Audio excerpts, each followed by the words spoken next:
Hello दोस्तों, स्वागत है आपका फ्रेंड स्टडी सर्किल चैनल में। और चलिए दोस्तों स्टार्ट करते हैं इंटरनल ऑडिट के अगले वाले पार्ट को। ऑडिट से जो भी 20 से 25 क्वेश्चन बनने वाले हैं उन सभी को कवर कर लिया जाएगा। और जैसा कि objective of audits, right, duties, liabilities of auditor, vouching and verification, ये सारे जो चैप्टर हैं कंप्लीट कर लिए गए हैं। यदि आपने नहीं देखा है तो प्लेलिस्ट से जाकर देख सकते हैं। चैनल पे यदि आपने पहली बार विजिट किया है तो चैनल को आप सब्सक्राइब कर लीजिए, जिससे आपको इस तरह से रिलेटेड कंटेंट मिलते रहेंगे। साथ ही नए रिक्रूटमेंट के बारे में भी अपडेट मिलती रहती है।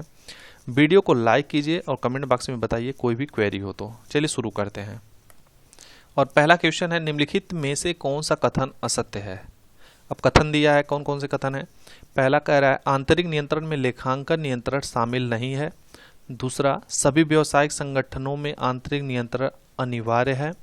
तीसरा, आंतरिक नियंत्रण में गुणवत्ता नियंत्रण और समय अध्ययन शामिल है। चौथा, एक प्रभावी आंतरिक नियंत्रण प्रणाली बाहरी लेखा परीक्षक को ग्राहक के संगठनों के लिए उपयुक्त लेखा परीक्षा कार्यक्रम तैयार करने में मदद करती है। हमसे क्या पूछ रहा है, कौन सा कथन असत्य है। चलिए हम लोग देखते हैं एक्सप्लेनेशन को। और जैसा कि इसमें बताया गया है, आंतरिक नियंत्रण वित्तीय और लेखा जानकारी की अखंडता सुनिश्चित करने, जवाबदेही को बढ़ावा देने और धोखाधड़ी को रोकने के लिए एक कंपनी द्वारा कार्यान्वित तंत्र, नियम और प्रक्रियाएं हैं। इसके द्वारा कानूनों और विनियमों का पालन करने और कर्मचारियों को संपत्ति चोरी करने या धोखाधड़ी करने से रोकने के अलावा आंतरिक नियंत्रण वित्तीय रिपोर्टिंग की सटीकता और समयबद्धता में सुधार करके परिचालन दक्षता में सुधार करने में मदद कर सकते हैं। यह प्रत्येक फर्म के लिए अनिवार्य नहीं है। तो हमसे असत्य पूछा है, तो यहाँ पे पहला ही गलत हो गया, ठीक। दूसरा भी जैसा कि आप देखे हैं, आंतरिक नियंत्रण अनिवार्य है, नहीं है, ठीक है, सभी के लिए। और यहाँ पे आंतरिक नियंत्रण में गुणवत्ता नियंत्रण और समय और नियम अध्ययन शामिल है, ये भी असत्य है, यानी कि। और ये जो है आपका सही हो गया, चौथा, ठीक है। तो अकॉर्डिंग में पहला, दूसरा और तीसरा, पहला दूसरा यानी कि ऑप्शन आपका हो जाएगा पहला, दूसरा और तीसरा जो है असत्य है, ठीक है। आप आंसर यही करेंगे। क्वेश्चन अब पूरा पढ़ेंगे, क्योंकि असत्य और सत्य में स्टूडेंट जो है कंफ्यूज रहते हैं और सत्य को असत्य, असत्य को सत्य मानकर चले जाते हैं। तो इस चीज़ का ध्यान देंगे कि गलत पूछ रहा है कि सही पूछ रहा है, उसके बाद कथन दे रहा है। अब हम लोग चलते हैं अगले क्वेश्चन पे। और अगला क्वेश्चन है, वैधानिक अंकेक्षक द्वारा यदि आंतरिक अंकेक्षकों पर विश्वास दिलाया जाए तो प्रतिवेदन में अशुद्धियों के लिए जो है जिम्मेदार कौन होगा। पहला कह रहा है वैधानिक अंकेक्षक, दूसरा आंतरिक अंकेक्षक, तीसरा प्रबंध या अंशधारी। तो चलिए हम लोग पहले देख लेते हैं इसके एक्सप्लेनेशन को। और यहाँ पे बता रहा है कि वैधानिक अंकेक्षक द्वारा यदि आंतरिक अंकेक्षकों पर विश्वास किया जाए तो प्रतिवेदन में अशुद्धियों के लिए वैधानिक अंकेक्षक जिम्मेदार होगा। कौन जिम्मेदार हो रहा है? वैधानिक अंकेक्षक ही जिम्मेदार हो रहा है, क्योंकि वैधानिक अंकेक्षक विधान द्वारा यानी नियम कानून द्वारा नियुक्त वैधानिक अंकेक्षक के द्वारा ही किया जा सकता है। तो इसके अकॉर्डिंग आपका आंसर क्या बन रहा है?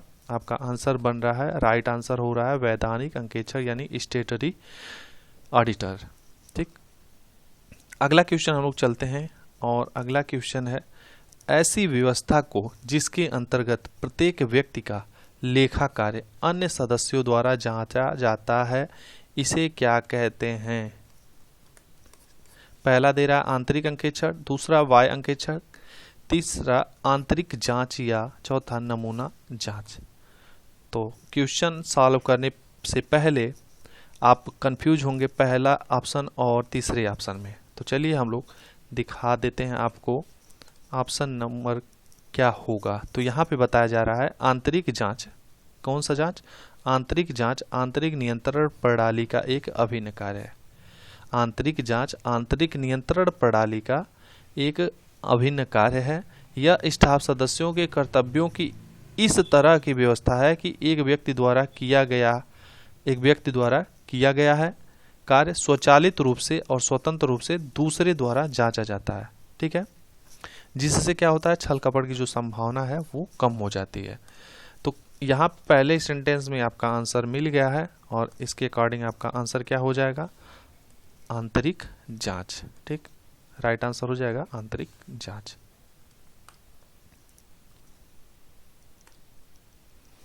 अगला क्वेश्चन क्या है, आंतरिक लेखा परीक्षक की नियुक्ति की जाती है, किसके द्वारा अपॉइंटेड किए जाते हैं?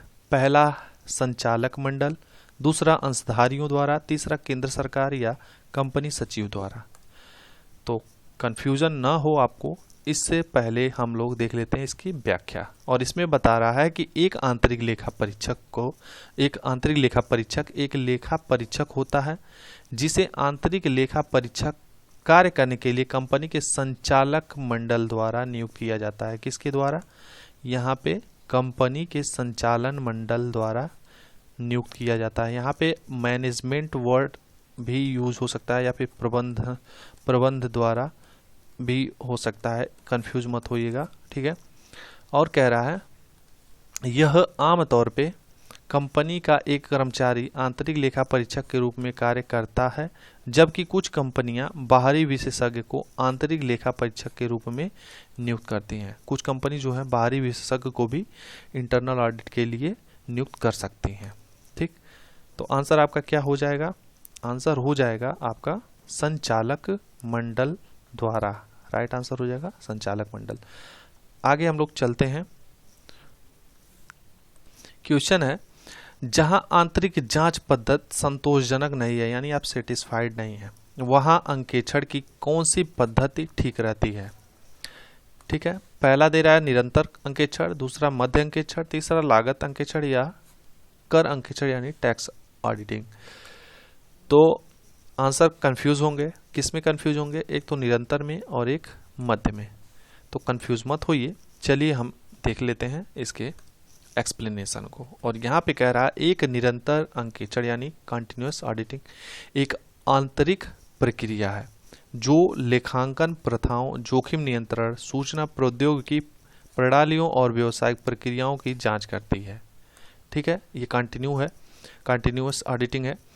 निरंतर अंकेक्षण सामान्यतः प्रौद्योगिकी आधारित होते हैं जो वास्तविक समय में त्रुटि जांच और डेटा सत्यापन को स्वचालित करने के लिए डिजाइन किए जाते हैं।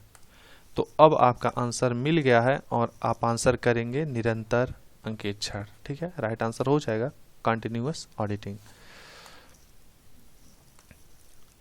अगला क्वेश्चन है, आंतरिक अंकेक्षण की नियुक्ति की जाती है। पूछा हुआ क्वेश्चन है, बार बार पूछा हुआ क्वेश्चन है।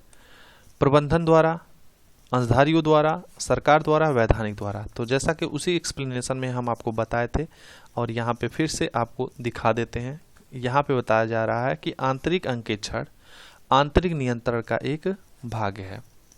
प्रबंधन द्वारा संगठन में लेखों की शुद्धता की जांच के लिए आंतरिक अंकेक्षक की नियुक्ति की जाती है और यानी तथा बाह्य अंकेक्षक की नियुक्ति अंशधारियों द्वारा की जाती है। आपसे क्वेश्चन पूछा जा सकता है कि अंशधारियों द्वारा किसकी नियुक्ति की जा सकती है। ऑप्शन दे सकता है बाह्य अंकेक्षक, ठीक है, आंतरिक अंकेक्षक, और उसमें कुछ ऑप्शन और बना सकते हैं। तो याद रखिए कि बाह्य अंकेक्षक की नियुक्ति अंशधारियों द्वारा की जाती है। ठीक है, यहाँ पे आपका आंसर क्या होगा? यहाँ पे आपका आंसर क्या होगा?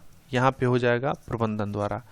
और जैसा कि प्रबंधन यदि नहीं है तो संचालन मंडल द्वारा भी आंसर हो जाएगा। तो उम्मीद करता हूँ वीडियो आपको अच्छा लगा होगा। कमेंट जरूर कीजिए कैसा लगा और किस तरह से आपकी तैयारी चल रही है। ठीक है, यूपीपीसीएल असिस्टेंट अकाउंटेंट के लिए जो भी स्टूडेंट तैयारी कर रहे हैं अच्छी तरह से मेहनत कीजिए जिससे एग्ज़ाम में अच्छा स्कोर कर लें। ऑडिट से आपके 20 से 25 क्वेश्चन यहाँ से सीधे सीधे देखने को मिलेंगे, इसके लिए परेशान होने की ज़रूरत नहीं है। यदि समय मिलता है और जो भी मिक्स क्वेश्चन होंगे जैसे कि इनकम टैक्स और अकाउंट से, तो वो भी कवर कर लिए जाएंगे। लेकिन फिलहाल में इंटरनल ऑडिट हम लोग चैप्टर देख रहे हैं। इसके बाद जो चैप्टर बनेगा, जैसा कि सिलेबस में केवल सिलेबस के अकॉर्डिंग ही चल रहे हैं, जो भी सिलेबस में रहेगा उसी के हिसाब से हम लोग कवर करेंगे। ठीक है, तो चलिए आज की वीडियो यहीं समाप्त होती है। मिलते हैं अगले वीडियो में, तब तक अपना ख्याल रखें, तैयारी करते रहें। Take care, bye bye.